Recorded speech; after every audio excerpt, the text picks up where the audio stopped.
So people, often point out that democracy has all of these great things in theory. Gives us accountable government, maybe more legitimate government, maybe better government, but actually doesn't always deliver in practice. So, we use this term all the time in our teaching, in our publications, but we don't actually always define it very carefully. So what is democracy? So the definition I've tended to use would be that there's four parts of a democratic system. So it's having elections and having competitive elections and free and fair elections, which obviously you've focused on quite a lot.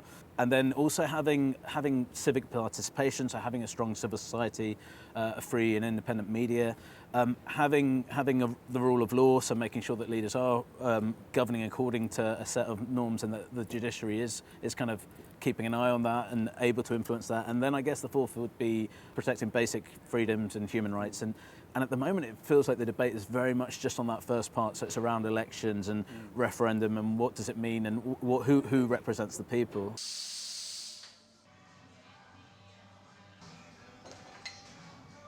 In a lot of the world, especially in perhaps North America and parts of Europe, we've seen democracy go hand in hand with massive economic inequality.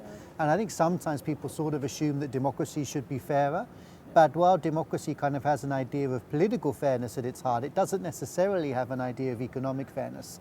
And it seems to me that the idea, the critique that Trump put against democracy in America was really about an out-of-touch elite, which was kind of hitting home at this economic inequality. So on the one hand, it's that democracy wasn't set up, as you said, to solve that problem.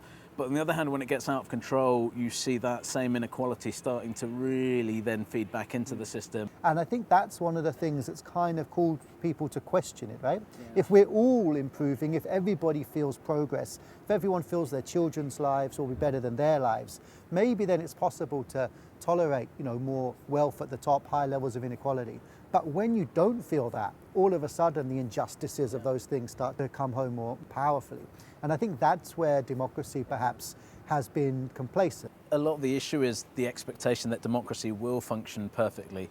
And actually it's never going to do that. And it's a case of how do we ensure that we're getting all of the good things, we're getting people to have the ability to live the lives that they want without repression or interference from governments. So yeah, I think the question is, how do we enhance our democracy? If we look around the world, we see some authoritarian states that are performing really well, like China. And it's kind of tempting to go, look, China's doing really well, it's not a democracy, let's all follow that. But actually, if you look at the total set of authoritarian countries, there are far more that are mired in conflict or that are really struggling with their economies than are the Chinas that are doing fantastically well.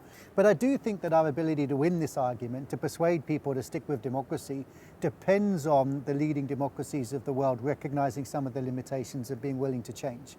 And I think that, to me, is the big agenda for the next 10 years. Can we see genuine democratic renewal in countries like the United States and the United Kingdom to demonstrate that democracy can respond? And if we can, I think then we can start to move in that direction of let's recognize that democracy is not going to be perfect, but we can make it the best system that's available to us. If we don't, I fear that the attraction of that authoritarian model is only going to grow. And that's a really big threat to the future of democracy.